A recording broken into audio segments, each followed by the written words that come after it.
I don't know if it's our leaders working very hard or if it's election year. It's when it comes to this time of the year, it's a little difficult to tell, right? But work is work and work is good, but we have to question why only now sometimes. Today, I want to talk to you about a great proposal, matter of fact, by CNMI Congresswoman Kimberlyn King-Hinds that proposes setting aside $15 million of what was once known as covenant funding and has now been packaged for the past several years as covenant funding plus Department of the Interior CIP grants for solutions to the Saipan power grid. And I don't want to mislead you here. It's a great proposal, but the context comes with, why is this only being done now when Governor Arnold Palacios asked you to do this in your first year in office? Is it because of the typhoons? Is it because after the typhoons, you were like, oh my gosh, Arnold Palacios was right? Or is it because an election's coming up? We'll talk about that. Vince Borja, senator from Guam, he sent a letter to the Charter Schools Council president or chairwoman or whatever the title is called. And he's like, look, you guys got to do your jobs because obviously there are some issues with charter schools. And while I support charter schools, these issues are affecting public schools. So you guys do your job. We'll bring you that letter. And then there's this peculiar, I want to say a strange dispute between things that Guam Department of Education officials are saying through their spokesman, Damon Borja, versus what the owner and chairman of Cortec, Ho Yun, is telling us about an allegation of manpower shortage that allegedly led to the repair issues or the several issues that we don't even know the extent of it. And hopefully Senator Borja or Senator Barnett, whoever has visited the school, is able to talk to us because we know there's a gag order over at GDOE by the WANPAD administration. So it's not like the principal of Simon Sanchez High School can talk to us. But there's this dispute about manpower shortage with Cortec being the owner of the facility from which GDOE is leasing for Simon Sanchez High School and Tizen High School. We'll talk about these three things, and we'll start with the Vince Borja letter, and we'll start with that on the other side of the commercial break. Stick with us. Good Morning Show with Troy Torres is brought to you by 76 Circle K Guam.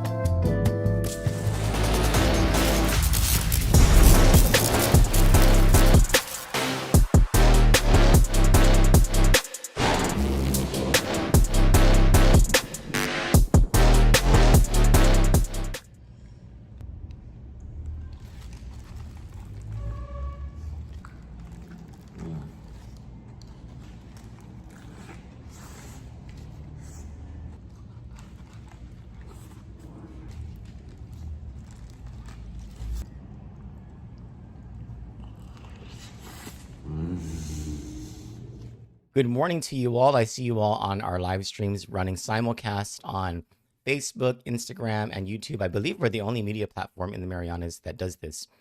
I'm not entirely sure because I don't pay attention to everybody. So good morning to all of you who are watching this live, and those of you who will be watching the replay. I want to show you my shirt. So it's a little more casual than normal, and it's because I wanted to show you what my shirt says. I got this shirt from my friend Stephanie Flores. She got it from the States when on one of her trips. Can you see it?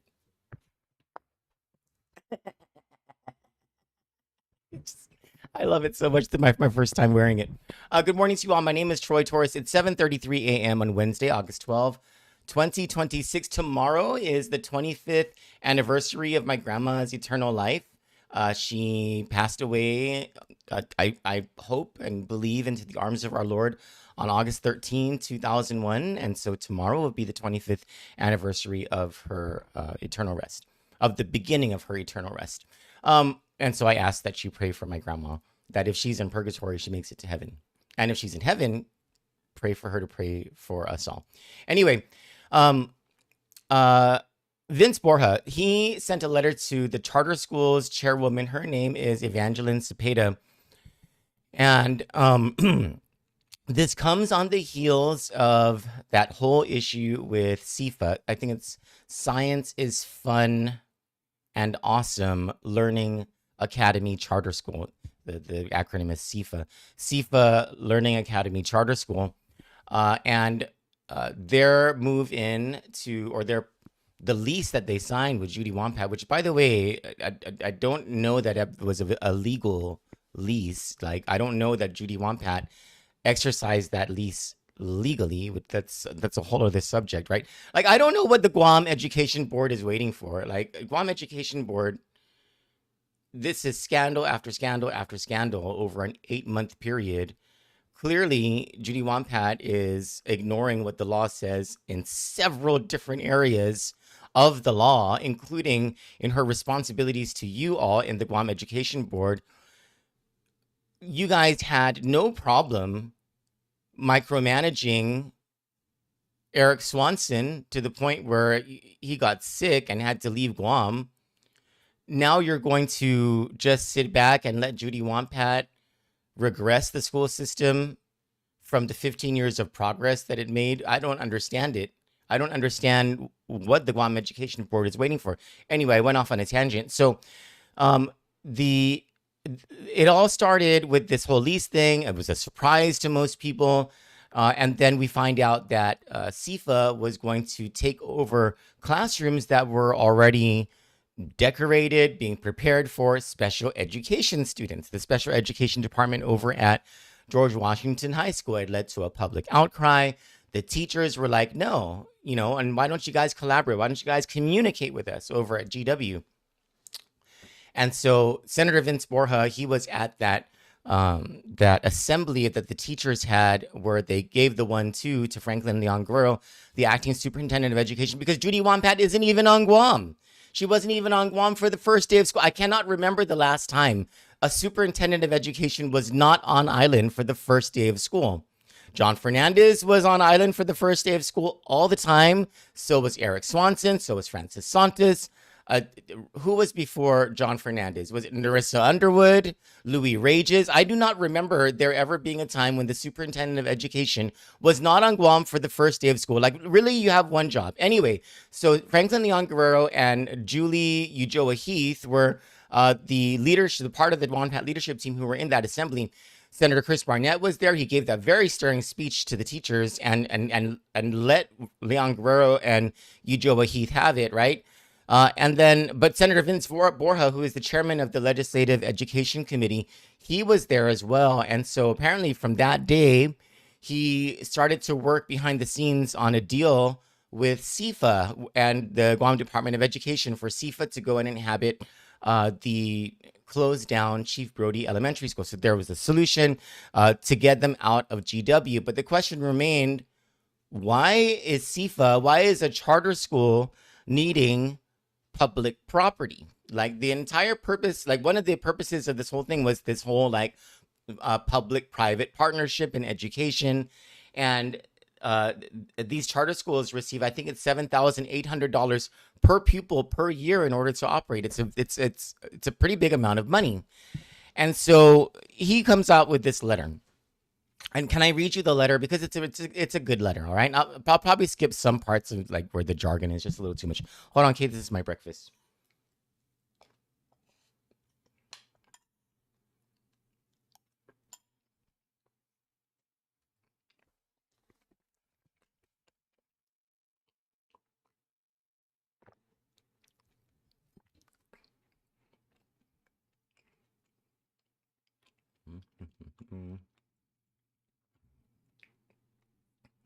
It's oatmeal and protein. It's not that good. Half a day chairwoman Cepeda. This is Vince Borja. As chairman of the Committee on Education, I write. He actually wrote, as chairman of the Committee on Education, Public Libraries, and Public Broadcast. I hate it when senators do that. I'm like, just get to the point, Senator. I write regarding the Guam Academy Charter Schools Council's oversight responsibilities under the Guam Academy Charter School Act of 2009, and more importantly, how those responsibilities are being exercised today. That statute was authored by Judy Wonpat, by the way. I want to begin by making one thing clear. I support the charter school system and the educational choices it provides. The legislature created charter schools to give parents and students alternatives, encourage innovation, and provide educators greater flexibility outside of the traditional GDOE structure. Those are worthwhile objectives, and the difficulties experienced by one or two charter schools should not be used to punish every charter school that is operating responsibly and following the rules. But independence cannot mean the absence of accountability. The same law that gives charter schools independence also created the Guam Academy Charter Schools Council as their authorizing and oversight body.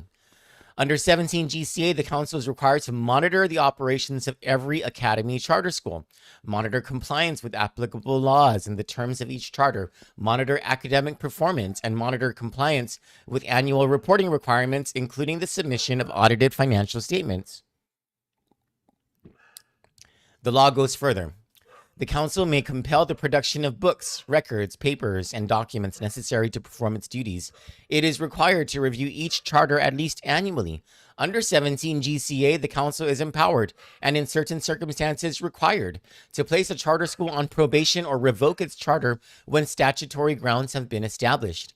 That brings us to the situation we face today. For more than a year, Science is Fun and Awesome Learning Academy Charter School, or SIFA, has operated without a stable, permanent campus. Last school year, SIFA ultimately began classes at a temporary location at the Guam Community College while continuing to seek a permanent facility. Now, 1 year later, we find ourselves facing another last-minute facility crisis. As schools across Guam open their doors for the 2026-2027 school year, SIFA students are not beginning school alongside their peers because their school, again, does not have an operational campus ready for them. This cannot simply become an annual exercise in which the government of Guam is asked at the 11th hour to find another public facility and solve another emergency. The Charter School Act specifically requires an applicant to identify a facility and describe the site where the proposed school will operate. Charter schools are then granted substantial independence to control their own operations and expenditures. With that independence must come the basic responsibility of ensuring that students have a school in which to receive their education. Can I just stop for a second? Can I just, what I think is a fatal flaw in the Charter School Act is that it fails to hold charter schools to the same learning standards that the Guam Department of Education has to abide by. If we don't have across the board learning standards, we're going to have all over the place society. I wanted to, anyway, continuing. Separately, my office has received information from the Office of Public Accountability regarding another charter school that is yet to release its fiscal year 2024 or fiscal year 2025 audits. Again, the law is not ambiguous about the council's oversight responsibility. Charter schools are required to submit annual reports that include their annual financial audits, and the council is specifically required to monitor compliance with those reporting requirements. So I believe we have reached the point where a candid discussion is necessary. At what point does monitoring become enforcement? At what point does a school's continued failure to meet fundamental obligations result in probation? At what point does the council determine that a charter school is no longer complying with the law, the terms of its charter, or the basic obligations that justify granting that charter in the first place? And ultimately, at what point does the council revoke a charter? These are not rhetorical questions. The legislature needs answers. The law currently limits the number of academy charter schools operating on Guam. There are educators, nonprofit organizations, parents, and community members who may have innovative ideas for new charter schools and who may be willing and able to comply with the requirements imposed by law. If a charter holder repeatedly cannot fulfill the basic responsibilities associated with that charter, we have to be willing to ask whether continuing that charter indefinitely is fair to students, taxpayers, or prospective applicants who are prepared to follow the rules. Accordingly, I respectfully request that the council provide my committee with a written response addressing the following. Number 1, what specific monitoring does the council conduct for each academy charter school pursuant to the law, and how frequently is that monitoring performed? Number 2, has the council completed the annual review of each existing charter required by law? Please provide the most recent annual review for each currently operating charter school. Number 3, what actions has the council taken regarding CIFA's facility situation since it became apparent in 2025 that the school lacked a permanent campus? Number 4, has the council formally evaluated whether CIFA's repeated facility difficulties constitute a violation of its charter, applicable law, or any condition that could warrant probation under law? If so, please provide the council's findings. If not, please explain why such a review has not occurred. Number 5, has the council established minimum expectations regarding facility readiness before the beginning of each school year? And does the council believe it currently possesses sufficient authority to intervene before a facility problem reaches the point at which students face disruption? Number 6, please provide the current audit status for every academy charter school for fiscal years 2023, 2024, and 2025, including the date each audit was received by the council and whether any school is presently delinquent. Number 7, when an academy charter school fails to submit an annual financial audit required by law, what enforcement action does the council take? Number 8, does the council consider failure to submit required financial audits a violation of applicable law for purposes of law? If not, what consequence does the council believe the law provides for such non-compliance? Number 9, has any currently operating charter school been placed on probation, issued a formal notice of deficiency, directed to implement a remedial plan, or considered for revocation within the past 3 years? If so, please provide the relevant documentation. Number 10, what administrative rules and regulations has the council promulgated pursuant to law to establish standards for monitoring, compliance, probation, remedial action, and revocation? And number 11, does the council believe it presently possesses sufficient enforcement authority to carry out its statutory responsibilities? If not, please identify specifically what additional enforcement powers, staffing, resources, statutory deadlines, or intermediate sanctions the council believes the legislature should provide. I am particularly interested in the last question, Senator Vince Borja wrote. He gives them, so he's asking for all this information, which, by the way, he's asking whether they're doing their standard job, whether this council is following the law and doing its job. The fact that the legislative oversight chairman has to ask these questions says a whole lot about the state of the government of Guam. Because it isn't just with charter schools. You can ask these questions across the board about several different government of Guam agencies. Are you guys doing your jobs? Doing A, B, C, and D that the law says? Are you guys following the law by doing A, B, and C? Are you guys following the transparency laws? Are you guys posting like you're supposed to? Is open government being abided by? I mean, these are such rudimentary, fundamental functions of government of Guam that for the past several years have just been ignored. And it's a nice thing that Senator Borja is asking these questions, but I mean, this is sort of reactive, right? Because of this whole CIFA thing and the timing being before an election, it does call into question some motives, right? But I suppose, if he didn't ask these questions, he would be criticized as well. I'm just throwing out all this stuff out here. But what I appreciate the most is that last question, and that's what he's particularly interested in the most as well. And it is, are there things that we can do to help you, to do your jobs? Is the reason you haven't done your jobs because you don't have these things? But then if they say yes, my next question would be like, why the hell did it take you guys 3 years to ask? Like, why didn't you ask before? Anyway, continuing with the letter. Perhaps the council already has the authority it needs and the issue is enforcement. Perhaps the council requires additional tools between simply monitoring a problem and taking the extraordinary step of revoking a charter. Perhaps clearer statutory deadlines, corrective action procedures, restrictions on enrollment expansion while a school is out of compliance, or other intermediate measures are warranted. Those are discussions I am willing to have. What I am not willing to accept is a system in which safeguards exist on paper, but accountability disappears in practice. There are proposals and discussions within the legislature to provide charter schools even greater flexibility, increase existing caps, or remove some of the safeguards currently contained in the law. Before we make those decisions, we need to be real with ourselves about whether the system we have today is being properly overseen. That's a great caution, Senator. And I would caution those in the legislature who are trying to expand the authority of charters and the sizes of charters to also understand how you all have sacrificed resources from the Guam Department of Education in order to support charter schools.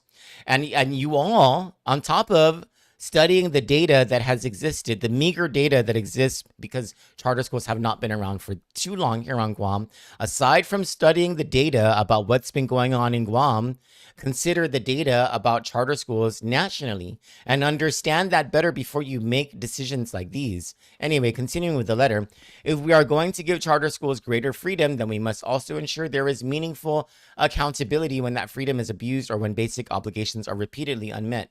That is not anti-charter school. In fact, I believe it protects the charter school movement. The schools that submit their audits, maintain their facilities, educate their students, comply with their charters, and responsibly manage public funds should not have their reputation damaged because another school refuses or fails to meet the same standards. Accountability should distinguish good charter schools from bad actors, not treat them all the same. My committee intends to conduct oversight hearings regarding Guam's charter school system, including the roles and responsibilities of the Guam Academy Charter Schools Council. My goal is not to undermine charter schools. My goal is to determine what is working, what is not working, whether the council is exercising the authority already provided to it, and whether the legislature must strengthen the law so the council can effectively perform the job it was created to do. At the end of the day, a charter is not an entitlement. It is permission granted under law to operate a publicly funded school with substantial independence. With that privilege comes responsibility to the students, parents, taxpayers, and government of Guam. We should expect nothing less. I look forward to your response and, more importantly, to a productive and candid discussion with the council as we undertake this oversight work. Signed by Vince Borja, the senator. So it's a great letter, and it's a great wake up call to the Charter Schools Academy Council. And I'd like to know the answers to those questions too. And I'm sure the answers will lend to follow-up questions as well. Rather than going to the break and then coming to the second subject, let's go straight into the second subject, which has to do, let me just take a bite of my oatmeal.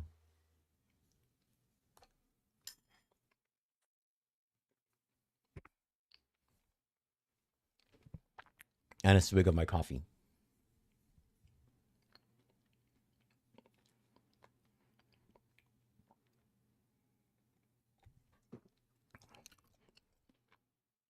Thank you for indulging me.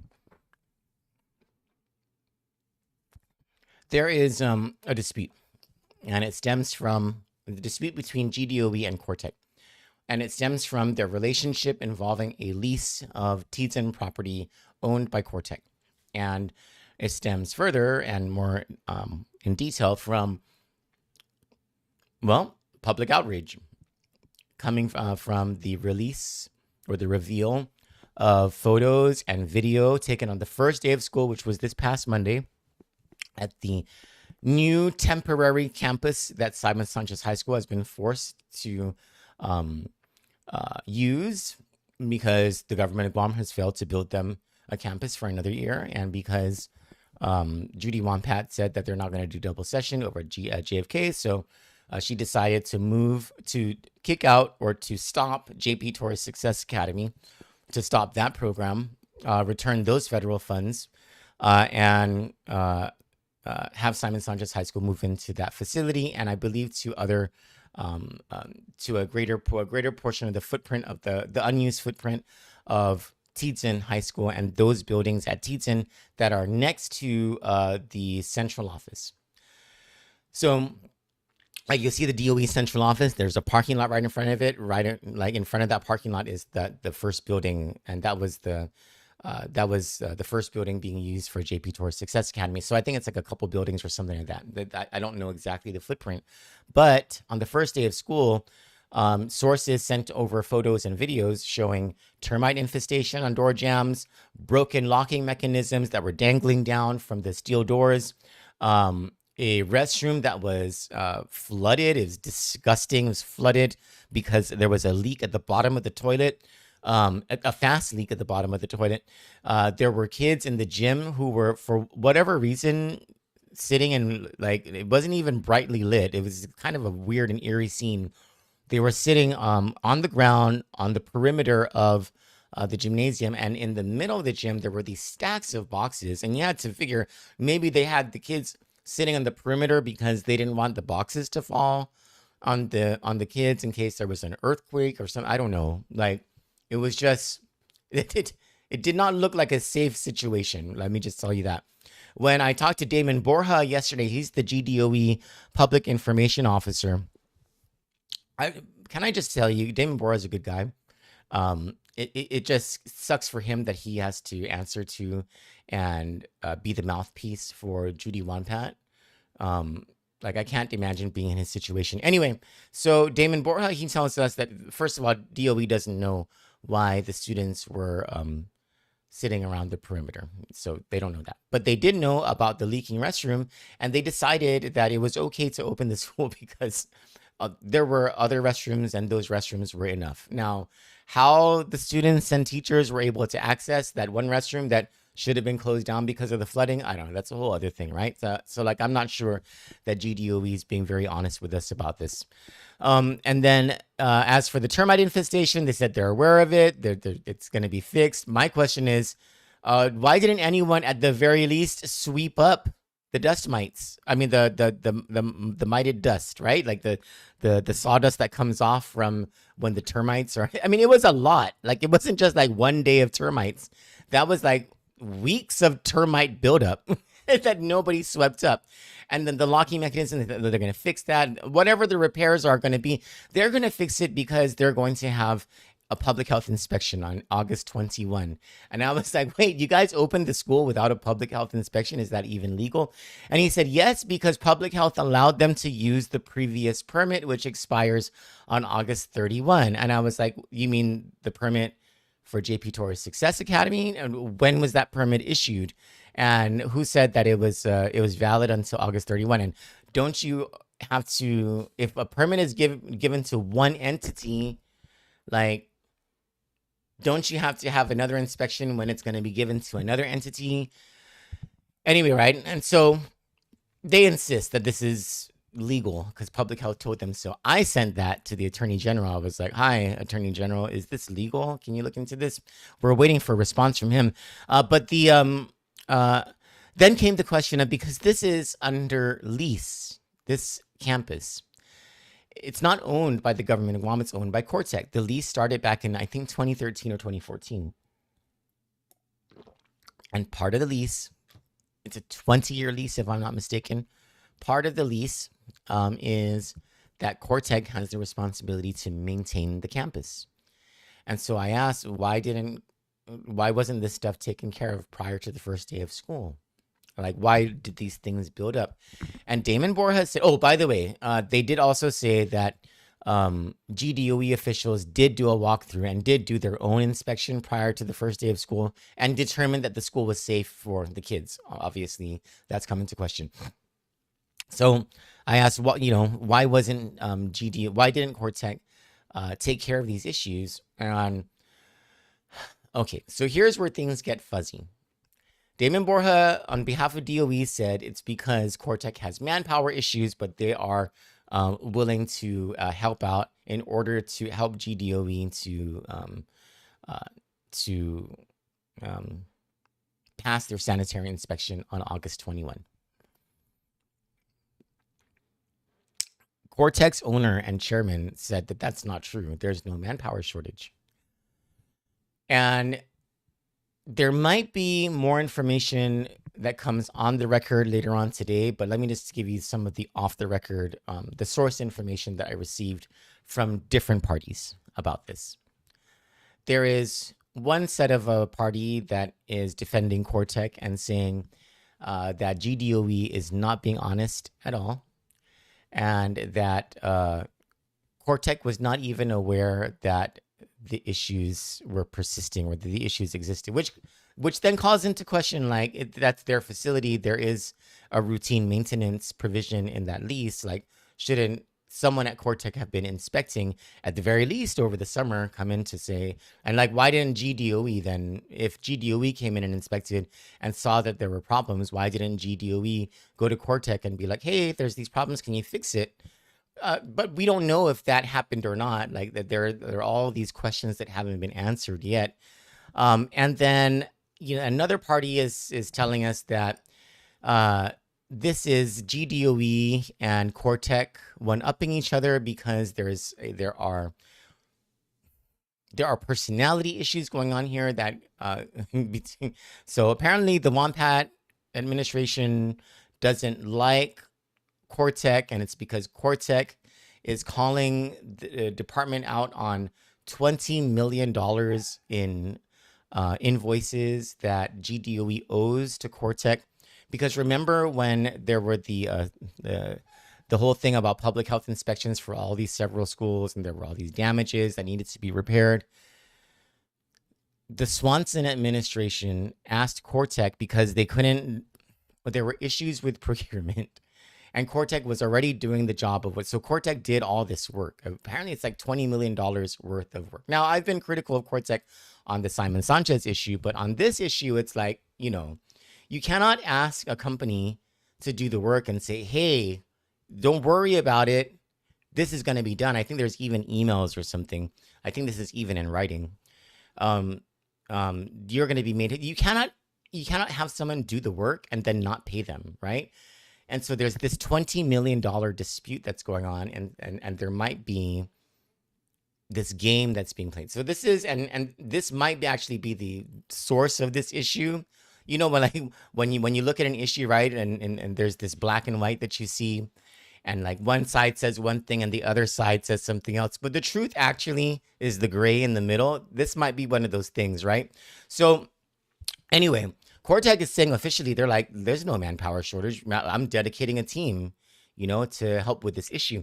Another party to this is saying that this is a Cortec thing because Cortec's read of the routine maintenance provision means that they dedicate one maintenance worker to the central office and one maintenance worker to the Teton campus.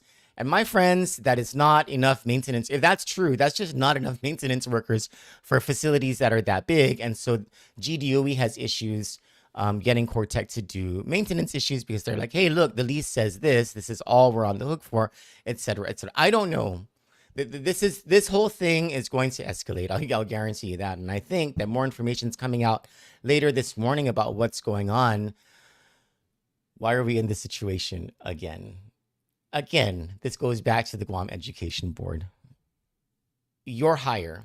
You guys decided to hire the politician instead of any number of people who applied for superintendent who were not the politicians and who have been involved in the progress that has happened over the past 15 years at GDOE.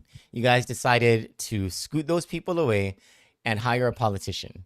This is all on you guys on the Guam Education Board. All of these problems, like from the charter school thing at GW, to the closure of schools, to the closure of the JP Torres Success Academy, to the budget issues, to your people not even knowing what the numbers are, to now this whole issue with Teton High School, with Simon Sanchez High School. This is you guys, Guam Education Board. This is your superintendent. This is your hire. She's making all of these mistakes, and you guys aren't holding her accountable. And you guys, by the way, hired her. When we come back from the other side of the commercial break, I want to talk to you, switch gears to the CNMI, where Congresswoman Kimberly King-Hinds, she has introduced a measure in Congress that would do something regarding what was formerly called covenant funds, and I'll explain what I mean by formerly on the other side of the commercial break, in order to help with the power situation over there. We'll get to that on the other side of the break. Stick with us.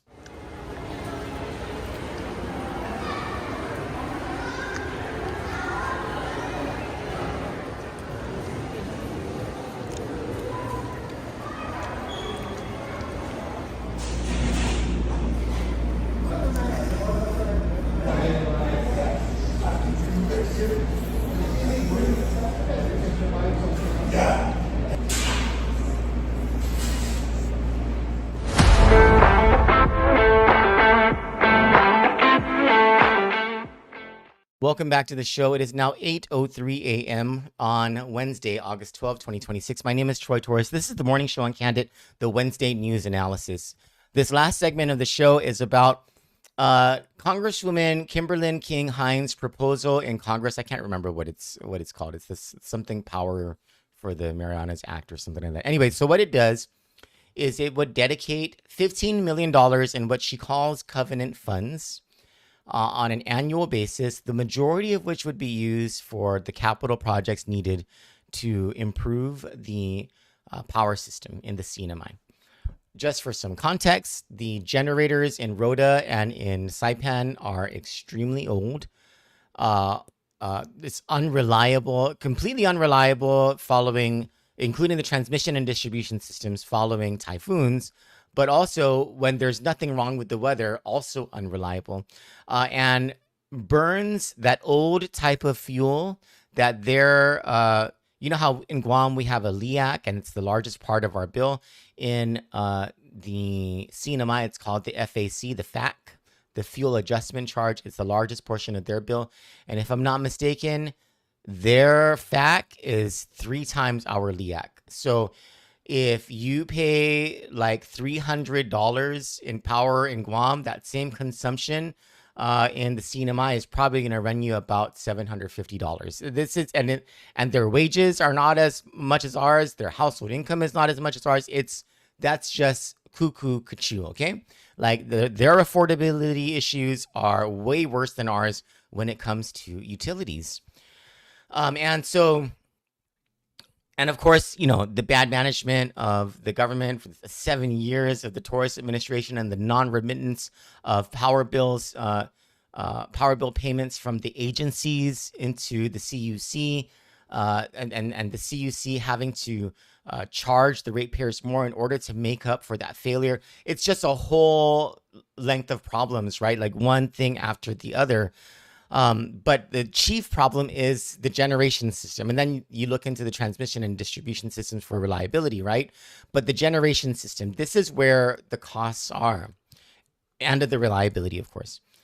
They're burning old types of fuel, bad for the environment, all that stuff, right? But expensive, very expensive. And these generators break down. And so here's the thing. These generators were supposed to have been replaced. These turbine engines, I think it was $40 million a piece for the 2 generators or something like that. I remember there was an $80 million price tag for the Saipan generator. And the Rhoda generator would be much cheaper to replace. But for the Saipan, right, because it has more people. During the Torres administration, when the COVID money came in, there was the promise that he made that he was going to replace the generators. And he even told the legislature that. The legislature was like, what's going to happen with the generators? And the governor Torres was like, we're going to replace it. We're going to pay this because it's going to come from COVID funding. Never did it. The money went elsewhere. The money went to the hotel owners, the businesses that were in cahoots with Ralph Torres, with sole source procurements to, you know, brothers-in-law and family members and friends and cronies. I mean, the money just went up in air, up in smoke, in good old-fashioned cronyism, right? And they didn't replace the generators. When Arnold Palacios came in January 2023 and he found out that not only did they not replace the generators and not only did they spend the entirety of the ARPA funds, but Ralph Torres over-obligated the ARPA funds by $80 million. And so he was like, what the hell are we going to do? What he embarked on for the next couple of years was an aggressive relationship with the federal government because he wanted to get the feds to pay for a new generator. But he had to repair the relationship that Ralph Torres damaged because the feds were like, why are we going to give you guys more money? We just gave you guys $500 million and you used it on what? Because the feds don't care who's in charge. They're just looking at the government as a whole. They don't care about Republican versus Democrat, at least back then. And they were just like, why are we going to trust you guys? You guys don't even have an audit. So the hard work of repairing that trust began in 2023. And you go fast forward to 2025, a whole lot of that trust had been rebuilt. So King-Hinds, she comes in and she replaces Kilili as the congressperson. And in January 2025, Arnold Palacios publicly asks her, can we get federal funding to replace the generators? And I also want to do solar panels. I want to do solar farms so that we can have renewable energy. I think they were even looking at some ocean something or something like that, right? Whole bunch of issues, right? And I'm not sure if this covenant funding ever came up. It had to have come up as part of the solution, right? But 2025, and now we're almost at the end of we're almost to the election. Let me just call it for what it is. We're almost to the election. And now Congresswoman Kimberlyn King-Hinds feels the need to take the late Arnold Palacios' advice and ask for federal funds to replace the generators. And here's the thing. It's a great idea. Like if federal funds can pay for this, that's wonderful. It really is. But let me explain something that's not being explained in the news about this. King-Hinds is calling this $15 million in covenant funds. Now, that's not entirely true, and it's because of something that happened a few years ago. You see, the U.S. government, Congress, made a deal with the CNMI that they were going to provide the CNMI $27.7 million in covenant funds annually. This part is true, okay? Then Congress reneged, and they were like, actually, CNMI, we're going to give you $8 million, and the balance of it, some $18 million or something like that, we're going to divvy up between American Samoa, Guam, and the U.S. Virgin Islands. Those funds are called Department of the Interior Capital Improvement Project grants. We commonly call them CIP grants here in Guam. I can't remember what the amount is that Guam gets, but anyway, the amount that the CNMI gets is $8 million. I think as of fiscal year 2026, it's $8.3 million, $7 million short of what King-Hinds is asking Congress to appropriate for the CNMI. Now, here's where it gets interesting for American Samoa, Guam, and the U.S. Virgin Islands. King-Hinds' bill does not affect the mandatory funding levels, and it is taken from this thing called covenant funds. That means that King-Hinds is going to take more than $7 million from the $18 million portion of the pie that's reserved for American Samoa, Guam, and U.S. Virgin Islands and move that over to the CNMI. Now, as a resident of Guam, I have no problem with that. Zero issues with that happening because our brothers and sisters in the CNMI need those generators. But I think it's highly disingenuous for King-Hinds and the media to not mention that part of this whole discussion. That this is not just covenant funds. This is covenant funds plus CIP grant funds. And by the way, why are you only doing it now? Why is this only important to you now? Because these power problems have existed even before Arnold Palacios asked you, before Arnold Palacios became the governor, and when we all knew, because Governor Ralph Torres promised it, that a portion of the ARPA funds that he had sole discretion over was supposed to be used to replace the generators. Because if that had been done when it was supposed to have been done, when the money that it was there for was available to use so it could be done, these issues, these power problems that the people of Saipan and Rota have been experiencing for the past 5-6 years would not have been, because there would have been new generators. No, these are important parts of the discussion, important parts of the context that need to be discussed. Otherwise, we're all just going to be looking at this and thinking, oh, this is such a great idea. No, why wasn't it done before? And hey, don't forget that you're taking a portion of the pie that other communities are relying on, right? Like, I don't know what the situation in American Samoa or the U.S. Virgin Islands are. And I don't care as much as I care about the situation in the CNMI. Like, I really do. I think that if it's going to be taken, then take it, because the people of the CNMI need it. But the only reason it needs to be taken is because Ralph Torres took the original pot of money and used it for his cronies. For Candid News, I'm Troy Torres. You all have a beautiful day. God bless you, and I love you all very much. You asked, we delivered. Guam AutoSpot is extending our overstock sell-off with the hottest deals on island, like our 2025 GMC Canyon with $4,000 off. Or slide into a brand new Mitsubishi Eclipse Cross, starting at just $24,995. September is your chance to drive big and save even bigger. Visit us today or get pre-approved online at guamautospot.com or call 478-AUTO. Guam AutoSpot, where the savings never stop.